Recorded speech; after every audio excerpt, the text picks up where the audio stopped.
Welcome back to the deep dive. Today we are tackling a real nightmare scenario that every buyer fears. Imagine you've finally done it. You've put down a deposit on the car of your dreams. And in this case, we are not talking about a sensible family sedan. We're talking about a Plymouth Prowler. It's 1997. This thing is retro, it's rare, and it is aggressively purple. You are the first person on the list. You have a contract. But then the market goes crazy. Everyone wants this car. The price skyrockets. And suddenly the dealer, he stops taking your calls. They tell you the car you ordered, it's gone. It's, quote, committed to someone else. It sounds like a good day turned very bad very quickly. It's a classic bait and switch scenario that, really strikes at the heart of contract law. Specifically for the sale of goods. Right, under the Uniform Commercial Code, or the UCC. And that is the situation we're breaking down today. Here's the central legal problem we are solving. What happens when a seller backs out of a deal for a hard-to-find item just because the market heats up? If you, the buyer, have to go out and pay a massive premium to get that item elsewhere, does the original seller have to eat that difference? Or are you just out of luck? That is the million-dollar question. Okay. Or in the specific case we're looking at today, I guess it's the $30,000 question. Exactly. We are doing a rigorous analysis of Hessler v. Crystal Lake Chrysler Plymouth, Inc. from 2003. Our mission is to dissect the court's reasoning on anticipatory repudiation and, crucially, how you calculate damages when a buyer covers. To do that right, we need to map out our analytical path. We can't just jump to the dollar amount. First, we have to examine repudiation under UCC 2-10. Specifically, does a buyer's persistence in trying to get the car somehow excuse the seller's breach? Second, we'll look at buyer's remedies under UCC 2-711. Third, and this is the main event, we're going to do a deep dive into the conflict between cover damages under Section 2-712 and market price damages under Section 2-713. And then at the end, I'll give you a kind of diagnostic checklist for applying all this on an exam. Perfect. Let's dive in. Let's start with that first concept, anticipatory repudiation. So to set the stage, imagine I have a contract with you. You tell me, flat out, I'm not going to deliver. But instead of suing you immediately, I keep calling you. I keep showing up. I keep saying, come on, honor the deal. Here's a question. If a seller says they won't deliver, but the buyer keeps asking them to honor the contract, does the buyer lose their right to sue for breach? The short answer is no, absolutely not. The general rule, and you find this in UCC 2-610b, it creates a sort of safety net for the buyer. It states that an aggrieved party, that's our buyer, may resort to any remedy for breach, even if they have notified the repudiating party that they would await the latter's performance. So, practically speaking, trying to play nice and save the deal doesn't waive your rights. Precisely.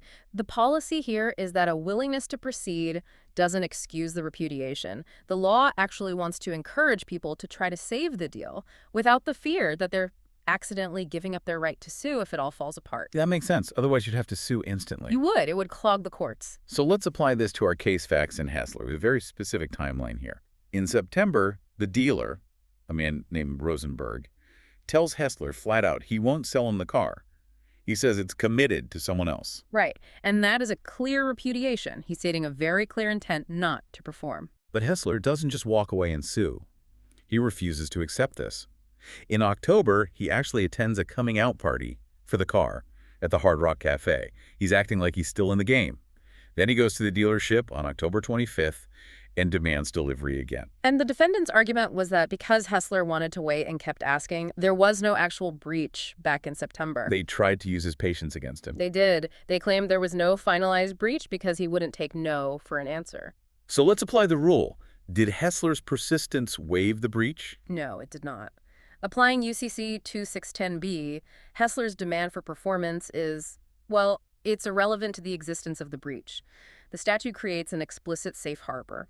The court found that just because Hessler tried to get Rosenberg to change his mind, that didn't mean he accepted the cancellation. The breach stands. It was locked in from the moment Rosenberg refused. Okay, so we have a valid breach. Now we move to the consequences. And this brings us to the concept of cover. In the UCC, covering essentially means going out and buying substitute goods to replace what you lost, right? Correct. It is the primary remedy for a buyer who doesn't get their goods. Before we get back to the Prowler, I want to use a hypothetical to really illustrate why this rule exists. Why do we let buyers go out and spend way more money and then charge it to the original seller? Why isn't just the market price enough? It's a great question. Let's imagine a really high-stakes scenario. Let's say a surgeon contracts to buy a rare, time-sensitive organ for a transplant, let's say a kidney. Contract price is $10,000. Okay, 10,000 for the kidney, life or death situation.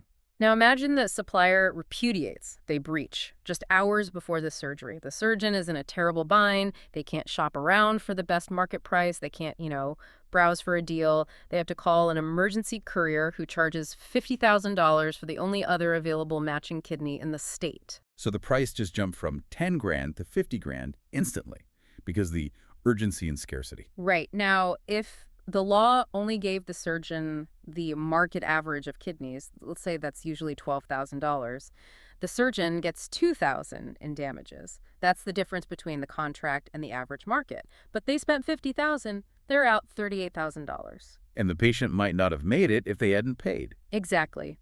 The law allows cover, the full $50,000 cost, to put the surgeon in the position they would have been in had the contract been performed. The seller broke the promise, so the seller has to cover the real-world cost of fixing that problem. That makes perfect sense. It shifts the chaos of the marketplace onto the person who broke the promise. And in our case, the Plymouth Prowler was basically the rare organ. It was. It was a limited production vehicle, highly sought after. You couldn't just walk onto any lot and find one. That scarcity created the same kind of pricing pressure. Okay, let's move to the main event. A comprehensive analysis of Hessler v. Crystal Lake Chrysler Plymouth regarding damages. First, what are the legally dispositive facts? All right, here's the summary. February 1997, Hessler signs what's called a retail order for a purple Plymouth Prowler. The terms were specific. He'd pay $5,000 over the manufacturer's list price. $5,000 over list. So he was already agreeing to pay a premium from day one. Correct. Then, September 1997, the dealer, Rosenberg, refuses to sell. Claims the car is committed to another buyer, a guy named Palandri. On October 25th, Hessler demands the car in person and is refused again. And this is where the timeline gets really tight and the numbers get big. Yes. On that very same day, October 25th, Hessler goes to a totally different dealer and buys a Prowler for $77,706. That is a huge number. The original price was supposed to be around $48,000, right? It is. But here's the real kicker. 2 days later, on October 27th, the defendant, the original dealer, sells their Prowler to that other buyer, Palandri, for $54,859. Wow. Okay, let's just look at that math. The so-called market sale to Palandri was about 55 grand. But Hessler paid over $77,000 to cover. That's a $22,000 difference. Correct. And that discrepancy is what drives the whole legal battle. The dealer is basically saying, why should we pay for your bad shopping? So what was the core legal issue on damages? The issue is this. When a buyer affects cover, that is, buys a substitute, can the seller limit the damages to the general market price under UCC 2713, or do they have to pay the actual cost of cover under UCC 2712? Essentially, does the dealer have to pay for the expensive car? Can they just say, hey, the market price was lower, we only owe you that much? Exactly. Is the measure of damages the theoretical market or the actual check the buyer wrote? What rule of law did the court apply? Could Yeah. you break it down into its testable elements for us? Sure. The court applied UCC 2712, which is the cover section. The rule has 3 distinct elements. First, there must be a breach. The seller fails to deliver or repudiates. Second, there's an action. The buyer has to actually make a purchase of goods in substitution. And third, the manner. The cover must be made in good faith and without unreasonable delay. And what about the other section, the market price rule the defendant wanted to use? Right. The court also noted UCC 2713, which sets damages as market price minus contract price. But, and this is critical, the court pointed to Comment 5 of the code, which explicitly states that Section 2713 applies only when the buyer has not covered. Thank you. Okay, now for the court's elemental analysis. Let's walk through this step by step. How did the court apply that first element, the existence of a breach? Well, the sub-issue here was whether that retail order Hessler signed was even a binding contract. Rosenberg, the dealer, argued it was just, a price lock, a preliminary discussion, not a real promise to sell. That sounds like a pretty convenient argument to make after the fact. The court thought so, too. The analysis focused on the facts. The order form required a deposit. It explicitly stated, money refundable if cannot deliver. And Rosenberg himself admitted in testimony that Hessler was the first person to order one. Money refundable if cannot deliver. That implies a commitment to deliver if you can. Precisely. So the conclusion on element 1, yes, a binding contract existed and it was breached when the car was sold to Palandri. Understood. Now let's get to the controversial part. What about the second and third elements regarding the manner of cover? Specifically, did Hessler act in good faith and without unreasonable delay? This is where the dollar amounts really come into play. The sub-issue was whether paying almost $78,000 was reasonable when the defendant sold the same car for about $55,000. The defendant argued Hessler panicked and overpaid. It does look like a bad deal on paper, a $22,000 premium. But the rule looks at the context. The test isn't whether hindsight proves it was the cheapest method. The test is whether the buyer acted reasonably at the time and place. UCC 2712, comment 2, specifically says it's immaterial if hindsight proves you could have done better. So how did the facts support Hessler here? What made paying $77,000 an act of good faith? The court looked at his efforts. Hessler didn't just grab the first car he saw. The evidence showed he had contacted 38 different dealerships in September and October trying to find this car. 38 dealerships. 38, yes. He was scouring the entire region. The supply was extremely limited. Most dealers weren't even selling them. They were keeping them as, like, showroom trophies to attract customers. And what about the unreasonable delay part? Remember the timeline? He bought the replacement car on the same day, October 25th, that Rosenberg finally refused him face-to-face. He didn't wait around for prices to go up or down. He acted immediately. So despite the very high price, the effort and the timing were reasonable. Correct. The court's conclusion was a clear yes. They found Hessler obtained the best price he could receive, given the scarcity and his exhaustive search. The cover was proper. And after analyzing all those elements, what was the court's final conclusion on how to calculate the damages? The court held that because Hessler properly covered, UCC 2713, that market price rule, is irrelevant. It doesn't matter that Palandri bought the other car for less. So what was the final formula they used?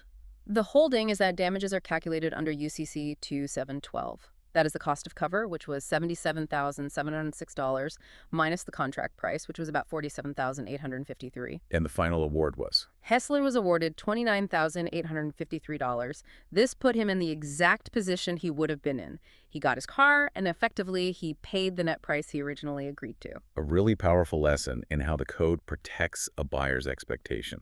Now, to wrap up, could you synthesize these rules into a diagnostic checklist for a student facing a UCC damages essay question? Certainly. Okay, here is your step-by-step checklist for buyer's remedies. Step 1. Identify the breach. Did the seller repudiate? And remember, the buyer urging performance does not waive that breach. Step 2. Check for cover. This is the fork in the road. Did the buyer actually go out and purchase substitute goods? If the answer is yes, you go to step 3, which is the UCC 2712 analysis. If the answer is NO, you skip ahead to step 5, the 2713 analysis. Okay, so let's assume they did cover. What's step 3? Step 3, analyze the cover itself. This is the 2712 test. You have to ask 2 questions. Was it in good faith? And was it without unreasonable delay? And just remember, the price doesn't have to be the lowest possible price, just a reasonable one at that time. And step 4 is the math. Step 4 is the math. Calculate cover damages. It's the cost of substitute goods minus the contract price, plus any incidental or consequential damages, minus any expenses saved. And step 5 is the fallback if they didn't cover. Exactly. Step 5. Calculate market damages, but only if there was no cover. And that formula is the market price at the time of the breach, minus the contract price.